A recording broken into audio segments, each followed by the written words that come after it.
Et je voulais vous parler de Fred le bison non binaire mais pas futé. Ce dessin animé a été déprogrammé de Netflix, on en parle juste après. Petit passage, si vous n'avez pas encore vu, ouvrez bien vos oreilles. Je rappelle, dessin animé destiné aux enfants de maternelle. Je dis que la meilleure façon pour que je me sente réellement moi-même, c'est en me faisant appeler Fred. Ça, c'est parce que je suis non-binaire. Et Fred, ça sonne aussi bien pour un garçon que pour une fille. Et je préfère qu'on dise eux ou il au pluriel parce que quand on me parle et qu'on me dit il ou elle, je ne me reconnais pas du tout.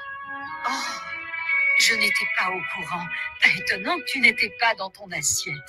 Comment voulais-tu réussir à mener convenablement le troupeau sans être toi-même? Je te demande pardon si je n'ai pas utilisé le bon prénom et les bons pronoms depuis tout à l'heure. Merci à toi de m'avoir ouvert ton cœur. J'ai presque pleuré. Alors, je sais pas ce que vous pensez de ce petit extrait. Après le coming out non binaire d'un personnage, Netflix annule discrètement une série pour enfants. Voilà ce que nous dit le Figaro. On retrouve l'information un peu partout, mais de manière assez discrète. La meilleure façon de me sentir moi-même, c'est en me faisant appeler Fred. Vous l'avez vu dans l'extrait, je viens de le diffusé. Donc ça, c'est le bison qui disait ça. Donc le bison, déjà, comment il peut être non-binaire si c'est un bison? Vous avez des humains qui sont au milieu d'animaux. C'est pas très clair parce que est-ce que les animaux se sentent animaux ou est-ce que les animaux se sentent humains? Est-ce que les humains se sentent humains ou animaux ou à moitié animaux, non-binaires? Ensuite, cet animal qui est censé être un animal et donc pas un humain et donc pas avoir des problématiques d'être humain, il vient nous dire qu'il est non-binaire. Non, tu es un bison. Et dans 5 minutes, tu vas finir à la boucherie. Donc, qu'est-ce que tu nous emmerdes? Je suis non-binaire et ce prénom sonne aussi bien pour un garçon que pour une fille, donc il veut se faire appeler Fred. T'es un gamin, donc c'est pas toi qui vas choisir ton prénom. C'est ta mère qui a galéré pendant 9 mois. C'est elle qui choisit ton prénom. Et tu feras pareil quand tu accoucheras. Si tu es une femme enceinte ou un homme enceint, parce qu'il paraît que ça marche aussi. J'ai lu ça dans Enceint Magazine. C'est un coming out. On ne sait pas l'âge de ce bison, mais a priori, il n'a pas l'air très âgé. Netflix a décidé de déprogrammer cette série jeunesse. Ridley Jones, la protectrice de musée, si la série animée a toujours été saluée par le public comme la critique, bon, apparemment, avant, c'était bien. Ils ont été pas loin chaque fois de remporter le Kids Screen Award. Sa cote de popularité a quelque peu baissé depuis son retour. La série ne s'en est jamais cachée. Les téléspectateurs ont découvert durant la première saison la jeune Smith qui présentait à sa bande de copains ses deux papas. Il y avait déjà quelques éléments. Si ce n'est donc pas la première fois que la thématique est abordée, cette nouvelle saison semble être le coup de grâce pour certains. De nombreuses critiques ont suivi le 8e épisode intitulé Joyeux troupeau versaire. Bon, ils font des jeux de mots, tout ça, c'est bien ça. C'est presque drôle. Pendant une dizaine de minutes, on suit les péripéties de Fred le bison, pas futé, anxieux d'avouer à sa grand-mère qu'il ne s'identifie ni comme une petite fille, son sexe de naissance, ni comme un petit garçon. Mais c'est un animal, bordel de merde, c'est une vache. Est-ce qu'un bison peut avoir déjà ce type de questionnement? Vous vous foutez de la gueule du monde? Déjà, ils comprennent pas pourquoi un animal il parle. Le gamin, il arrive, il vient à la maison, il parle avec son chat et son chien, et il comprend pas que le chat, il fasse miaou. Pourquoi le chat, il ferait pas waf waf, et pourquoi le chien, il ferait pas miaou? Je ne sais pas comment trouver le bon moment, je n'arrive pas à être moi-même. Je suis un bison qui me sent humain, mais de sexe, non, de genre féminine, non binaire. Prenant finalement son courage à quatre pattes, l'ancienne Winifred de son nom de naissance. Donc en fait, oh punaise, elle s'appelait Winnie la bisonne. En grandissant, elle dit non, je me sens non binaire, appelez-moi Fred. Elle confie donc à sa grand-mère, elle confie à sa grand-mère vouloir être appelée avec les pronoms il et eux au pluriel.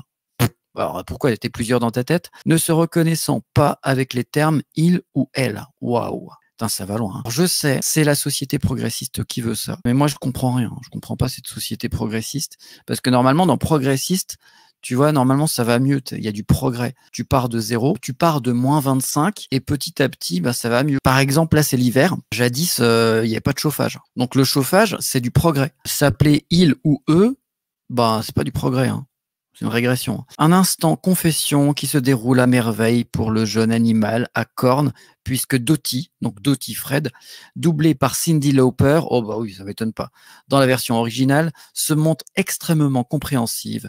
Une séquence qui a choqué certains parents pour son wokisme. Ce n'est pas adapté pour des enfants. Voilà.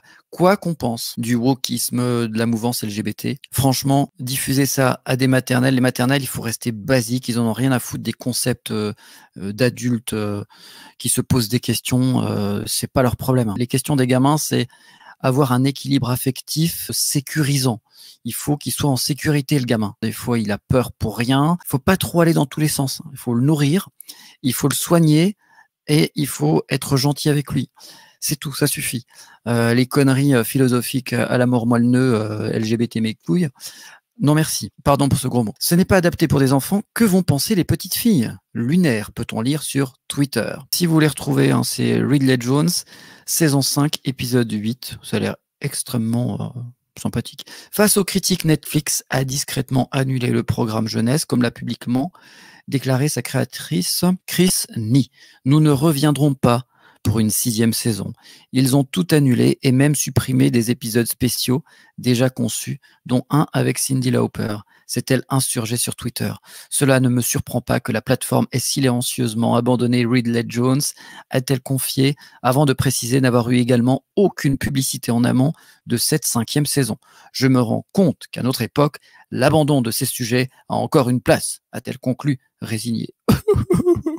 N'oubliez pas, c'est un programme destiné aux enfants de maternelle et les maternelles en ont rien à foutre de vos conneries non-binaires, binaires, trans, pas trans, LGBT, QRST, UV.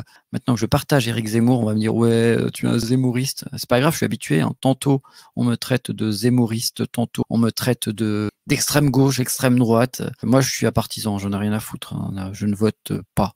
Voilà, j'ai très peu voté dans ma vie. Je ne vote pas. Éric Zemmour nous dit sur Twitter, donc il a fait partie de ces gens qui ont dénoncé cette série, victoire contre Netflix après l'alerte lancée par notre collectif Protège Enfants. Protégeons nos enfants, hein, c'était sur Twitter. Donc son collectif Protégeons nos enfants, alors il n'est pas tout seul dessus, hein, je pense pas qu'il le gère. Une série animée faisant de la propagande LGBT auprès des enfants vient d'être annulée sur Netflix. Il n'y a pas de petite victoire. Continuons de protéger nos enfants. Ça s'appelle protégeonsnosenfants.fr. C'est pas juste Éric Zemmour hein, qui est derrière, hein, c'est des parents vigilants qui sont pas trop fans du wokisme et qui s'organisent pour pouvoir de temps en temps s'exprimer et réussir à foutre la pression, par exemple sur Netflix. Bien joué Éric. Ah oui, par contre Éric Zemmour, mal joué. Hein. Il est en train de chialer par rapport à la réforme des retraites, parce que lui, il est anti-macroniste, mais il est quand même pro-Macron sur la réforme des retraites. Il s'insurge quand on brûle des mannequins avec la photo de Macron. Lui, il est outré. Par contre, ça le dérange pas que les policiers tapent sur la gueule des manifestants, les gaz, que ce soit d'ailleurs des élus ou des jeunes. Bon, ça, c'est pas un souci. Hein. Qu'il y ait une inflation monstre, bon, peut-être que ça le dérange, mais ça se voit moins et on l'entend moins en parler. Parenthèse fermée pour Monsieur Zemmour.